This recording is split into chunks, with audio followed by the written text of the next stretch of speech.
ಹರಿಕಥಾಮೃತ ಸಾರ ಗುರುಗಳ ಕರುಣದಿಂದ ಪನಿತು ಪೇಳುವೆ ಪರಮ ಭಗವದ್ಭಕ್ತರಿದನಾದರದಿ ಕೇಳುವುದು.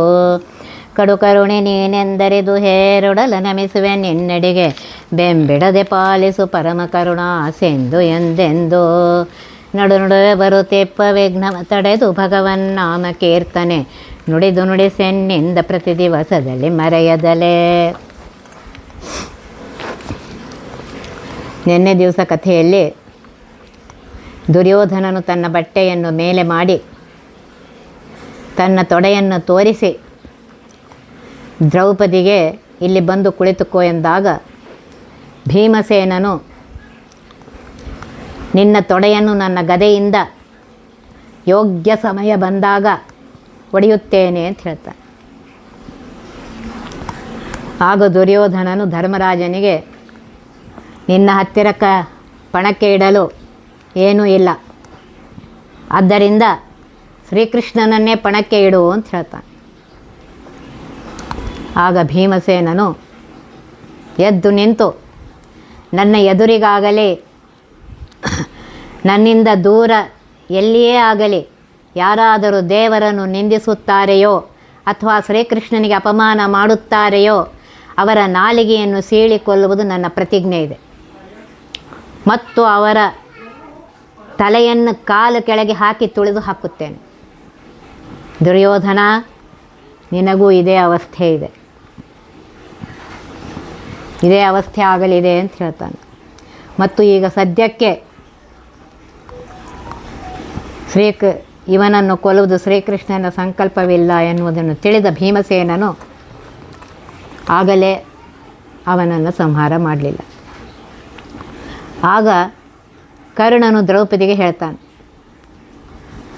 ಈಗ ಪಾಂಡವರು ದಾಸರು, ಅವರು ನಿನ್ನ ಗಂಡಂದಿರಲ್ಲ, ಆದ್ದರಿಂದಾಗಿ ದುರ್ಯೋಧನನ ಕೌರವರ ಮನೆಗೆ ಹೋಗು ಅಂತಾನೆ. ಆಗ ಅವನನ್ನು ಕೊಲ್ಲಲು ಭೀಮಾರ್ಜುನರು ಇಬ್ಬರು ಎದ್ದು ನಿಂತ್ಕೊಳ್ತಾರೆ. ಆಗ ಧರ್ಮರಾಜನು ಅವರಿಬ್ಬರನ್ನು ತಡಿತಾನೆ. ಆಗ ದುರ್ಯೋಧನ ದುಶ್ಯಾಸನಿಗೆ ಹೇಳ್ತಾನೆ, ದುಶ್ಯಾಸನ, ಈಗ ಪಾಂಡವರು ನಮ್ಮ ದಾಸರು.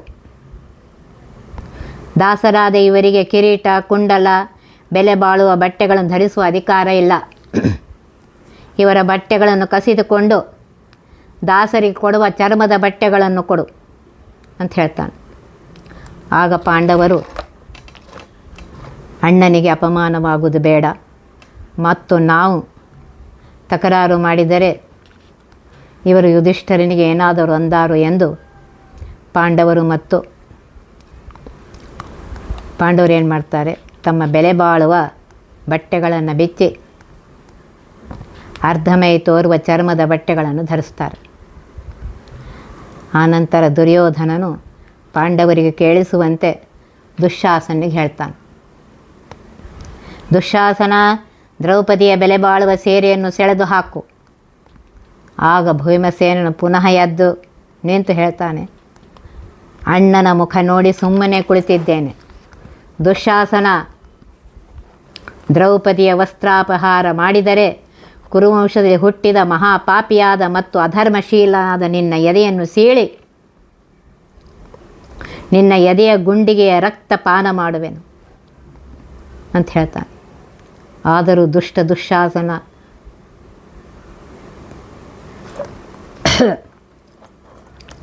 ಅವನ ಅಂತ್ಯ ಸಮೀಪಿಸಿದ್ದರಿಂದ ವಿನಾಶಕಾಲೇ ವಿಪರೀತ ಬುದ್ಧಿ ಎಂಬ ಗಾದೆಯ ಮಾತಿನಂತೆ ದ್ರೌಪದಿಯ ಸೀರೆಯನ್ನು ಎಳೆಯಲು ಅವಳ ಸೆರಗಿಗೆ ಕೈ ಹಾಕ್ತಾನೆ. ಸಭೆಯಲ್ಲಿ ದ್ರೋಣಾಚಾರ್ಯರು, ಭೀಷ್ಮಾಚಾರ್ಯ ಮೊದಲಾದ ಎಲ್ಲ ಹಿರಿಯರು ಕಲಿಯ ಪ್ರವೇಶ ಆದ್ದರಿಂದ ಕೆಳಮುಖವಾಗಿ ಕುಳಿತುಕೊಳ್ತಾರೆ. ಧೃತರಾಷ್ಟ್ರ, ಗಾಂಧಾರಿ ಮೊದಲಾದವರು ಎಲ್ಲರೂ ಮೂಕರಂತೆ ಕಣ್ಣು ಪಿಳಿ ಬಿಡುತ್ತಾ ನಿರ್ಲಜ್ಜರಾಗಿ ಕುಳಿತುಕೊಂಡಿದ್ದಾರೆ. ಏಕೆಂದರೆ ದ್ರೌಪದಿಯನ್ನು ಪಣಕ್ಕಿಟ್ಟಕ್ಕಾಗಲೇ ನಿರ್ಲರಾಜ ಧೃತರಾಷ್ಟ್ರನು ಬದಿಯಲ್ಲೇ ಕುಳಿತ ವಿದುರನ ತೊಡೆಯನ್ನು ಚೂಟಿ ಚೂಟಿ ಕಿಂ ಜಿತಂ ಏನು ನನ್ನ ದುರ್ಯೋಧನ ದ್ರೌಪದಿಯನ್ನು ಗೆದ್ದನೆ ಎಂದು ಕೇಳುತ್ತಿದ್ದ. ಉಳಿದ ಲೇಖಕರ ಪ್ರಕಾರ ಅಂದರೆ ಕುಮಾರವ್ಯಾಸ ಮೊದಲಾದವರ ಪ್ರಕಾರ ದ್ರೌಪದಿಯು ಎಲ್ಲರಿಗೂ ಅಂದರೆ ಧೃತರಾಷ್ಟ್ರ, ಗಾಂಧಾರಿ ಇತ್ಯಾದಿಯವರಿಗೆ ನನ್ನನ್ನು ಉಳಿಸಿ ಎಂದು ಕೇಳಿಕೊಂಡಂತೆ ಬರೆದಿದ್ದಾರೆ. ಮತ್ತು ಕುಮಾರವ್ಯಾಸ ಭಾರತದಲ್ಲಿ ದ್ರೌಪದಿ ತನ್ನ ಗಂಡಂದಿರಾದ ಪಾಂಡವರಿಗೆ ನೀವು ಗಂಡರೋ ಭಂಡರೋ ಎಂದು ಕೇಳಿದಂತಿದೆ. ಕಾವ್ಯ ದೃಷ್ಟಿಯಿಂದ ಅವರು ಬರೆದಿರಬಹುದು. ಮಹಾಭಾರತ ಮತ್ತು ತಾತ್ಪರ್ಯ ನಿರ್ಣಯದ ಪ್ರಕಾರ ದ್ರೌಪದಿ ಸಭೆಯಲ್ಲಿ ಇದು ಧರ್ಮವೇ ನ್ಯಾಯವೇ ಎಂಬ ಪ್ರಶ್ನೆಯನ್ನು ಕೇಳಿದ್ದಾರೆ. ಏಕೆಂದರೆ ದ್ರೌಪದಿಗೆ ತನ್ನ ಗಂಡಂದಿರು ವಿಶಿಷ್ಟ ಧರ್ಮ ಸಂಕಟದಲ್ಲಿದ್ದಾರೆ. ಧರ್ಮರಾಜನ ಮಾತನ್ನು ಮೀರೋದಿಲ್ಲ. ಒಂದು ವೇಳೆ ಧರ್ಮರಾಜನನ್ನು ಮೀರಿ ಭೀಮಾರ್ಜುನರು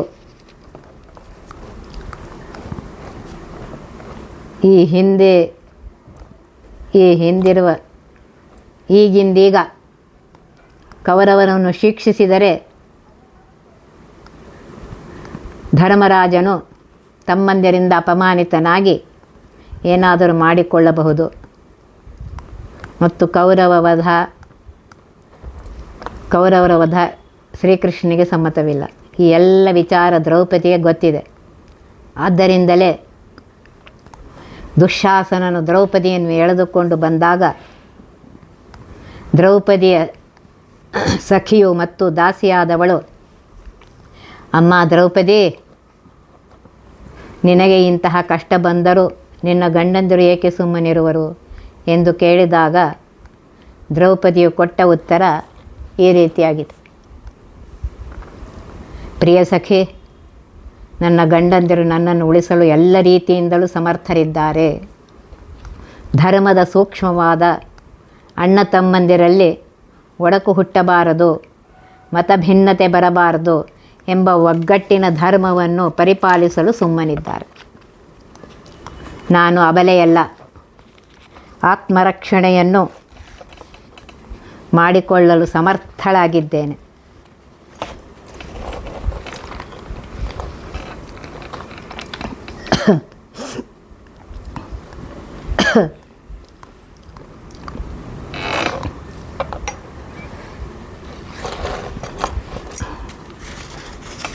ಸ್ಥಳಾಗಿದ್ದೇನೆ ಎಂಬುದು ಅವರಿಗೂ ಗೊತ್ತಿದೆ. ಅದಕ್ಕಾಗಿ ಅವರು ಸುಮ್ಮನಿದ್ದಾರೆ.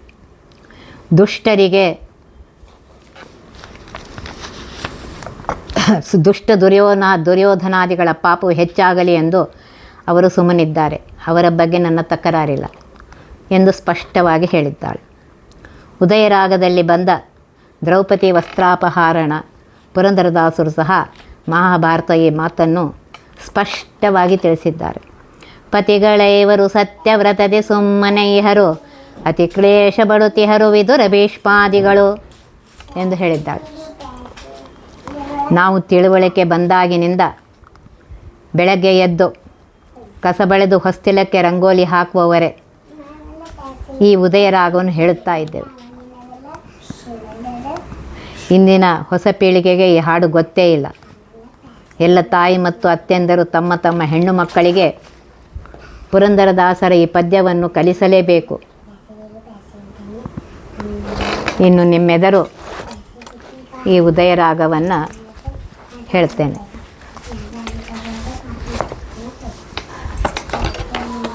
ವಾಸುದೇವಾಯ ನಮೋ ವಾಸುಕೇಶಯನಾಯ ವಾಸವಾದ್ಯಖಿಳಸುರ ನಮಿತ ಪದಾಂಬೋಜ ಭೂಸುರ ಪ್ರಿಯ ಭಜಕ ಪೋಷಕ ನಿರಕ್ಷಿಪುದು ಕೇಶವಾನಾಥ ಬಂಧೋ. ಶುಂಡಾಲಪುರದೊಳಗೆ ದುರ್ಯೋಧನನು ಪಾಂಡುನಂದರುಣನೆ ಕಪಟ ಜೂಜುಗಳಾಡಿ ಗಂಡರೈವರ ಮುಂದೆ ದೃಪದ ಸುತೇಳ ಸೆರಗ ಲಂಡ ದುಶ್ಯಾಸನ ಪಿಡಿದು ಅಂಡೆಲೆದು ಸೇರೆಯನು ಸೆಳೆಯುತ್ತಿರೆ ಸುವ್ರತೆಯು ಕಂಡು ಮನದಲ್ಲಿ ಬೆದರಿ ಪರಮಾತ್ಮ ಪರಿಪೂರ್ಣ ಪುಂಡರೀಕಾಕ್ಷರಕ್ಷಿಪುದೆನಪ್ಪ ಎನ್ನುತ್ತ ಮೊರೆ ಇಟ್ಟಳ ಅಂಡಜ ತುರಂಗಗೆ. ಪತಿಗಳೈವರು ಸತ್ಯವ್ರತದಿ ಸುಮ್ಮನೈಹರು ಅತಿ ಕ್ಲೇಶ ಬಡುತಿಹರು ವಿದುರ ಭೀಷ್ಮಾದಿಗಳು ಸುತನ ಮೇಲಣ ಮೋಹ ಮಮತೆಯಲ್ಲಿ ಸುಮ್ಮನಿಹ ಗತಲೋಚನದ ಮಾವನು ಕೃತಕಪಟದಲ್ಲಿ ಹರು ಶಕುನಿ ಕರುಣಾದಿಗಳು ಹಿತ ಬಯಸುವರಾರ ಕಾಣೆ ನಾನಿಮರೊಳಗೆ ಗತಿಯಿಲ್ಲದರ್ಗದೆ ಇಲ್ಲದರ್ಗೆ ಸದ್ಗತಿ ನೀನೆಯಾದುದಕ್ಕೆ ರಘುಪತಿಯ ಪಿತನೇ ಸಲಹೋ. ಪಾವಕನ ಉರಿಯೊಳಗೆ ಹೊಕ್ಕು ಹೊರಡಲಿಬಹುದು, ಹಾವುಗಳ ಹೆಡೆಪಿಡೆದು ಎಳೆದೆಳೆದು ತರಬಹುದು, ತೇವಿರ್ದ ಮಡುಧುಮಕಿ ಏಳಲೇಬಹುದು, ಗರಳವನ್ನು ಕುಡಿದು ಬದುಕಬಹುದು, ಸಾವಿಗಂಜದೆ ಕೊರಳ ಕತ್ತರಿಸಿಕೊಳ್ಳಬಹುದು, ಜೀವವಿದ್ದಂತೆ ಲಜ್ಜೆಯ ತೊರೆಯಲಾರೆನೈ, ಆವ ಪರಿಯಲಿ ನಿನ್ನಂಬಿದ ಅನಾಥಳನು ದೇಹಾಭಿಮಾನ ಕಾಯೋ. ಹತ್ಯೆಯಲ್ಲವಗೆನೆಗ ಗಾಂಧಾರಿ ದೇವಿಯರೇ, ಮೃತ್ಯುವಂತೆಳೆವನಿವನ ಬಿಡಿಸಬಾರದೆ ತಾಯೇ, ಉತ್ತಮಳೆ ನೀನು ಭಾನುಮತಿನೆಗೆ ಹೆಣ್ಣೆ ಇತ್ತ ದಯ ಮಾಡಿ ನೋಡೆ, ಸುತ್ತ ನೆರೆದಿಯ ಸಹಬಯ ಪರಿವಾರದೆವರೆಲ್ಲ ಪೆತ್ತುದಿಲ್ಲವೇ ಎನ್ನ ಪೋಲ್ವ ಪೆಮ್ಮಕ್ಕಳನು, ಹುತ್ತದೊಳು ಹುದುಗಿರ್ದ ಸರ್ಪ ಸಾಹಲಿಬಹುದೇ ತತ್ವಬಾಹಿರರಾದಿರ, ಆರಿಗೊರಳಿದರೆನ್ನ ದೂರು ಕೇಳುವರೆಲ್ಲ, ಪಾರುಗಾಣಿಸುವರ ಕಾಣೆ ನಾನಿದರೊಳಗೆ, ಸಾರಿದರೆ ಪೊರೆವ ಕಂಸಾರಿ ನೀನಲ್ಲದಿನ್ನಾರು ಎನಗಾಪ್ತ ಬಂಧೋ, ಮಾರಿದರು ಧರ್ಮ ದೇವತೆಗಳಿಗೆನ್ನ ವಲ್ಲಭರು, ಭಾರ ನಿನ್ನದು ಎಂದು ನಂಬಿದ ನಾಥಳನು, ನೀರೊಳಗದ್ದು ಕ್ಷೀರದೊಳಗದ್ದು ಗತಿ ನೀನೆ ನಾರಾಯಣ ರಕ್ಷಿಸೋ. ಅಸುರ ಬೆನ್ನಟ್ಟಿ ಬರೆ ಪಶುಪತಿಯ ರಕ್ಷಿಸಿದೆ, ಋಷಿಶಾಪವನ್ನು ಧರಿಸಿದ ಅಂಬರೀಷನ ಕಾಯ್ದೆ, ವಸುಧೆಯಳು ಕಲ್ಲಾಗಿ ಬಿದ್ದ ಹಲ್ಲೆಯ ಪೊರೆದೆ, ಶಿಶು ಪ್ರಹ್ಲಾದ ಗೊಲಿದೆ, ಹಸುಳೆ ಧ್ರುವರಾಯಂಗೆ ಪೆಸರುಳ್ಳ ಪದವೆತ್ತೆ, ದಶಕಂಠನನು ಜಂಗೆ ಸ್ಥಿರಪಟ್ಟವನು ಕೊಟ್ಟೆ, ಪೆಸರುಗೊಂಡರೆ ಮಗ ಗಜಾಮಿಳನ ರಕ್ಷಿಸಿದೆ, ವಸುದೇವಸುತನೇ ಸಲಹೋ. ಲಕ್ಷ್ಮೀ ಮನೋಹರನೆ ಇಕ್ಷುಚಾಪನ ಪಿತನೆ, ಯಕ್ಷಗಂಧರ್ವ ಮುನಿ ಅಮರೇಂದ್ರ ವಂದಿತನೆ, ಅಕ್ಷಯನೇ ಆಟದೊಳು ಜಗವ ಮೋಹಿಪ, ಸ್ಥೂಲ ಸೂಕ್ಷ್ಮದೊಳು ಪರಿಪೂರ್ಣನೆ, ಕುಕ್ಷಿಯಳು ಏರೇಳು ಜಗವ ಪಾಲಿಸುತಿಹನೆ, ಅಕ್ಷಯ ಸುರಾಂತಕರಿಗೆ ಅಜಪದವಯ ನಿತ್ತವನೆ, ದಕ್ಷಸುತೆಪತಿ ಸುಖ ಸಖನೆ ಪಕ್ಷಿ ವಾಹನ ದೇವ, ರಕ್ಷಿಸೋ ಅನಾಥ ಬಂಧೋ. ತಂದೆ ತಾಯಿಯು ನೀನೆ, ಬಂಧು ಬಳಗವು ನೀನೆ, ಇಂದೆನ್ನ ಕುಲಸ್ವಾಮಿ ಗುರು ಪಿತಾಮಹ ನೀನೆ, ಎಂದು ನಂಬಿದೆನ್ನ ಮಾನಾಭಿಮಾನವ, ಮುಕುಂದ ನಿನ್ನಗೊಪ್ಪಿಸಿದೆನ್ನ ಸಂದೇಹವೇಕೆ, ಕೊಂದರೆ ಒಳಿತು ಕಾಯ್ದರೆ ಒಳಿತು ಎಂದು ಕಣ್ಗಳ ಮುಚ್ಚೆ, ಕರತಲಂಗಳ ನೆಗೆಹೆ ಎಂದು ಪ್ರಾಣವ ಬಿಡುವೆನೆಂದು ನಿಶ್ಚಯಿಸಿ, ಗೋವಿಂದ ಎಂದಳು ಮೃಗಾಕ್ಷೆ. ಇಂತೆನುತ ದ್ರೌಪದಿಯ ಮೊರೆಯಿಡುದಂ ಕೇಳಿ, ಅಂತರಾತ್ಮ ಕೃಷ್ಣ ದ್ವಾರಕಾಪುರದೊಳಗೆ, ಕುಂತಿನಂದನನ ಸತಿ ಹುಟ್ಟದಕ್ಷಯವಾಗಿ, ದ್ವಾರಕಾಪುರದೊಳಗೆ ಕಾಂತ್ಯ ರುಕ್ಮಿಣಿ ಸತ್ಯಭಾಮೆಯರೊಡಗೂಡಿ, ಏಕಾಂತ ಭವನದೊಳು ಕುಳಿತು, ಕುಂತಿನಂದನನ ಸತಿ ಹುಟ್ಟದಕ್ಷಯವಾಗಿ, ಸಂತೋಷಗೊಳ್ಳಲೆಂದು ವರವಿತ್ತ ಶ್ರೀಕೃಷ್ಣ. ಎಂತುಂಟೋ ಹರಿಕೃಪೆಯು ನೆನೆವ ಭಕುತರ ಮೇಲೆ, ಅನಂತ ವಸ್ತ್ರಗಳಾದುವೈ, ಸೆಳೆವುತಿರ್ದನು ಖಳನು ಬೆಳೆಯುತ್ತಿರ್ದವು ಸೇರೆ, ಬೆಳೆಯ ಪೊಂಬಟ್ಟೆ ನಾನಾ ವಿಚಿತ್ರದ ಬಣ್ಣ, ಹೊಳಲು ತುಂಬುವ ಎಳೆದೆಳೆದು ಪಾಪಾತ್ಮ, ಬಳಲಿ ಇಳೆಯೊಳು ಬಿದ್ದನು, ಕಳೆಯು ಕುಂದಿತು ಮೋರೆ, ಶಕುನಿ ದುರ್ಕರ್ಣಾದಿಗಳು ಬಳಿಯೇ, ನಿಂತಿದ್ದ ಭಟರನು ಕರೆದು ನೇಮಿಸುತ್ತ, ಇಳುಹುದಿ ವಸ್ತ್ರಗಳ ಕಳುಹು ಬೊಕ್ಕಸೆಕೆನಲು, ನಳಿದ ಮುಖಿ ತಿಳಿದಳದನು, ಸಿಟ್ಟಿನಲ್ಲಿ ಸುವ್ರತೆಯು ಕಣ್ದೆರೆದು ನೋಡಿದಳು, ಬೆಟ್ಟದಂತೊಟ್ಟಿದ್ದ ವಸ್ತ್ರ ರಾಶಿಗಳೆಲ್ಲ, ಸುಟ್ಟಿ ಹೊರಸೂಸೆ ರಾಜಸಭೆ ಮನೆ ಕೆಲವು ಪಟ್ಟಣಾಹುತಿಗೊಂಡವೈ, ಕೊಟ್ಟಳೈ ಶಾಪವನು ಕಪಲಮುಖಿ ಕುರುಪತಿಗೆ, ಕಟ್ಟಾಳು ಭೀಮಸೇನನು ರಣದಿಂಗದೆಯಿಂದ, ಕುಟ್ಟಿ ಬಿಸುಡಲಿ ನಿನ್ನ ತೊಡೆಗಳೆರಡನು ಎಂದು ಇಟ್ಟ ನುಡಿ ತಪ್ಪಲುಂಟೆ, ಮೂಡಿದವು ಪ್ರತಿ ಸೂರ್ಯ ಧೂಮಕೇತುಗಳು, ಓಡಾಡಿದವು ಗಗನದಲ್ಲಿ ಹದ್ದು ಕಾಗೆಗಳು, ಕಾದಾಡಿದವು ಮೃಗಜಾತಿ, ಚಲಿಸಿದವು ಶಿಲೆ ಪ್ರತಿಮೆ, ರೂಢಿ ಗಡಗಡ ನಡುಗಿತು, ಮೂಡಿದವು ನಕ್ಷತ್ರ ರಾಶಿಗಳು ದಿವದಿ, ಮಾತಾಡಿದವು ಶರೀರ ವಾಕ್ಯಗಳು ಪುರಜನರು ಕಾರಗಾಗದಿರದೆಂದು ಕಾರಗಾಗದಿರದೆಂದು ನಿಶ್ಚಯಿಸಿ ಓಡಿ ಮನೆಗಳ ಪೊಕ್ಕರು. ಹರುಷಭಟ್ಟರು ಮನದೆ ವಿದುರ ಭೀಷ್ಮಾದಿಗಳು ಸುರರು ನಾರದರು ಕೋಡೆ ನೆರೆದರ ಭದ್ರ ಮೇಲೆ ಹರಸಿ ಜಯ ಜಯವೆಂದು ದ್ರೌಪದಿಯ ಸಿರಿಮುಡಿಗೆ ಸುರಿಸಿದರು ಪೂಮಳೆಗಳ. ಹರಿಯ ನಾಮಾವಳಿಯ ಪೊಗಳುತ್ತಲೆ ದಿವಿಜೇಂದ್ರ ತಿರುಗಿ ಪೋದನು ತನ್ನ ಪಟ್ಟಣಕ್ಕೆ. ಧರೆ ಮೇಲೆ ಹರಿನಾಮವನ್ನು ನೆನೆವರೇನು ಧನ್ಯರೋ, ದ್ರೌಪದಿಯ ಹರಿನಾಮವೇ ಕಾಯಿತು. ಆವನು ಉದಯ ಕಾಲದೊಳು ನಿಜ ಭಕುತಿಯಲಿ ಭಾವಶುದ್ಧಿಯಲ್ಲಿ ಭಜನೆ ಮಾಡುವರಂಥವನ. ಸಾವಿರ ಜನ್ಮದ ಸಂಚಿತ ಪಾಪಗಳು ತಾವೇ ಹುತವಾಹುದೆಂದು ಶ್ರೀವಾಸುದೇವನಾಜ್ಞಾಪಿಸಿದ ರುಕ್ಮಿಣಿಗೆ. ದೇವಿ ಕೇಳೆನ್ನ ಭಾಷೆಯ ಮುಂದೆ ಅರ್ಜುನಗೆ, ನಾವೇ ಸಾರಥಿಯಾಗಿ ಸಲಹುವೆವು ಅವರೆಮ್ಮ ಜೀವ ಪಾಂಡವರೆಂದನು. ಮಂಗಳಂ ಶಶಕೂರ್ಮ ಕೋಲ ನರಹರಿಗೆ, ಒಟುಗೆ ಮಂಗಳಂ ಭಾರ್ಗವಗೆ, ರಾಮಕೃಷ್ಣ ಬುದ್ಧರಿಗೆ, ಮಂಗಳಂ ಮುರಹರಗೆ, ಮಂಗಳಂ ನಗಧರೆಗೆ, ಮಂಗಳಂ ದ್ರೌಪದಿಯ ಮಾನವನು ಕಾಯ್ದವಗೆ, ಮಂಗಳಂ ಜಗದೀಶ ಪುರಂದರ ವಿಠ್ಠಲಗೆ, ಜಯ ಮಂಗಳಂ ನಿತ್ಯ ಶುಭ ಮಂಗಳಂ. ಉದಯರಾಗದಲ್ಲಿ ಈ ಉದಯರಾಗದಲ್ಲಿ ಪುರಂದರದಾಸರು ಹೇಳಿದಂತೆ ದ್ರೌಪದಿಯ ತೋರಿಕೆಗಾಗಿ ಗಾಂಧಾರಿ ಭಾನುಮತಿಗೆ ಕೇಳಿದಂತೆ ಮಾಡಿ ಪರಮಾತ್ಮನನ್ನು ಸ್ಮರಿಸಿದ್ದಾಳೆ. ಹಾ ಕೃಷ್ಣ ದ್ವಾರಕಾವಾಸಿನ್ ಎಂಬ ಸ್ತೋತ್ರದ ಮುಖಾಂತರ ಮರ್ಯಾದೆ ಕಾಯಬೇಕೆಂದು ಸೀರೆಯನ್ನು ಭುಜದ ಮೇಲೆ ಗಟ್ಟಿಯಾಗಿ ಹಿಡಿದುಕೊಂಡಿದ್ದಳು. ನಂತರ ಕೃಷ್ಣ ಕಾಯುವಾಗ ನಾನೇಕೆ ಸಂಶಯ ಪಡಲಿ ಎಂದು ಎರಡೂ ಕೈಗಳನ್ನು ಮೇಲೆ ಮಾಡಿ ಹಾ ಕೃಷ್ಣ ದ್ವಾರಕಾವಾಸಿನ್ ಎಂಬ ಸ್ತೋತ್ರವನ್ನು ಮಾಡ್ತಾಳೆ. ಆಗ ಶ್ರೀಕೃಷ್ಣ ತನ್ನ ಭಕ್ತಳ ಆರ್ತ ಪ್ರಾರ್ಥನೆಯನ್ನು ಕೇಳಿ ಒಂದು ಕ್ಷಣವೂ ವಿಳಂಬ ಮಾಡದೆ ಭಗವಂತ ಶ್ರೀಕೃಷ್ಣನು ಅಕ್ಷಯ ವಸ್ತ್ರವನ್ನು ಕರುಣಿಸಿದ್ದಾನೆ. ಎಲ್ಲರೂ ಆಶ್ಚರ್ಯಚಕಿತರಾಗಿ ನೋಡ್ತಾ ಇದ್ದಾರೆ. ದುಶ್ಯಾಸನ ಎಳೆಯುತ್ತಿರುವಂತೆ ದ್ರೌಪದಿಯ ಹೊಸ ಹೊಸ ಬಣ್ಣದ ಅತಿ ಸುಂದರವಾದ ಸೀರೆಗಳು ಬರ್ತಾಯಿವೆ.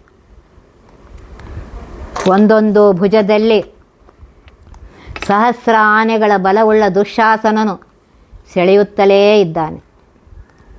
ಒಮ್ಮೆ ಹಳದಿ, ಇನ್ನೊಮ್ಮೆ ಕೆಂಪು, ಒಮ್ಮೆ ಹಸಿರು, ಒಮ್ಮೆ ನೀಲಿ, ಒಮ್ಮೆ ಜಾಂಬಳೆ, ಒಮ್ಮೆ ಬಂಗಾರದ ಬಣ್ಣದ ಬಟ್ಟೆಗಳು, ಒಮ್ಮೆ ಬನಾರಸಿ ಸೀರೆಗಳು, ಮತ್ತೊಮ್ಮೆ ಪೈಠಣಿ ಸೀರೆಗಳು, ಇನ್ನೊಮ್ಮೆ ಧರ್ಮಾವರಂ ಸೀರೆಗಳು, ಮತ್ತೊಮ್ಮೆ ಚಿನಾಂಬರ ಸೀರೆಗಳು ಬರುತ್ತಲೇ ಇವೆ. ದ್ರೌಪದಿಯ ಮಾನಕ್ಕೆ ಯಾವ ಭಂಗವೂ ಆಗಲಿಲ್ಲ. ಸೀರೆಗಳ ಪರ್ವತವೇ ತಯಾರಾಯಿತು. ಎಲ್ಲರೂ ಆಶ್ಚರ್ಯಚಕಿತರಾಗಿ ನೋಡ್ತಾ ಇದ್ದಾರೆ. ಕೊನೆಗೆ ದುಶ್ಯಾಸನ ದಣಿದು ಬಸವಳಿದು ಬೆವರು ಸುರಿಸುತ್ತಾ ನೆಲದ ಮೇಲೆ ಬಿದ್ದುಬಿಡ್ತಾನೆ. ಪರ್ವತದಷ್ಟು ಸೀರೆ ಬರುತ್ತಿದ್ದಂತೆ ದುರ್ಯೋಧನನ ಸಿಟ್ಟು ಹೆಚ್ಚಾಗ್ತಾ ಇತ್ತು. ಕೊನೆಗೆ ಸೇವಕರಿಗೆ ಆಜ್ಞೆ ಮಾಡ್ತಾನೆ, ಈ ಎಲ್ಲ ಬೆಲೆ ಬಾಳುವ ಸೀರೆಗಳನ್ನು ನನ್ನ ಅಂತಃಪುರಕ್ಕೆ ಕಳಿಸು ಅಂತ ಹೇಳ್ತಾನೆ. ಆಗ ದ್ರೌಪದಿ ದೇವಿ ಕಣ್ಣು ಮುಚ್ಚಿ ಪರಮಾತ್ಮನನ್ನು ಸ್ಮರಿಸ್ತಾಳೆ. ಆ ಸೀರೆಯ ರಾಶಿಯ ಕಡೆಗೆ ಕಣ್ತೆರೆದು ಒಂದು ಕ್ಷಣ ನೋಡ್ತಾಳೆ.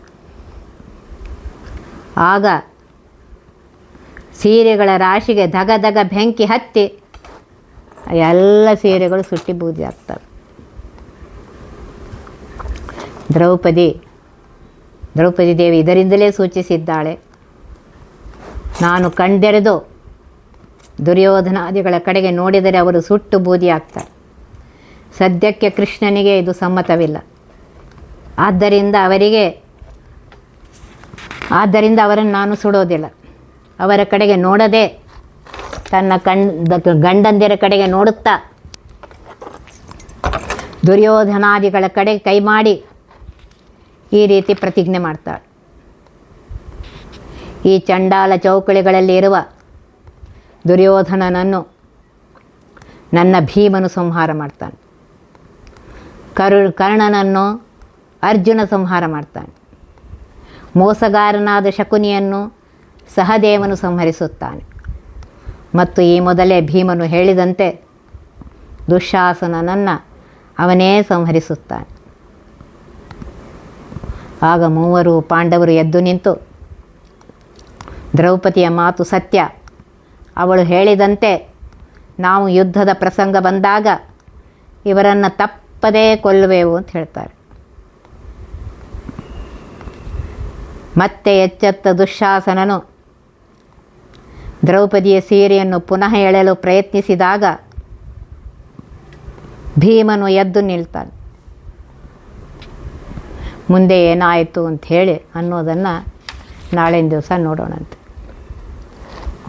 ಒತ್ತಿ ಬಹ ವಿಘ್ನಗಳ ಕಳೆದಪ ಮೃತ್ಯುವಿಗೆ ಮರೆ ಮಾಡಿ ಕಾಲನ ದೂತರಿಗೆ ಭೀಕರವ ಪುಟ್ಟಿಸಿ ಸಕಲ ಸಿದ್ಧಿಗಳ ಒತ್ತಿಗೊಳ್ಳೆ ಮನರು ಹೇಕ್ಷಣ ನೃತ್ಯ ಮಾಡುವರವರ ಮನೆಯೊಳು ನಿತ್ಯಮಂಗಳ ಹರಿಕಥಾಮೃತ ಸಾರ ಪಠಿಸುವರ.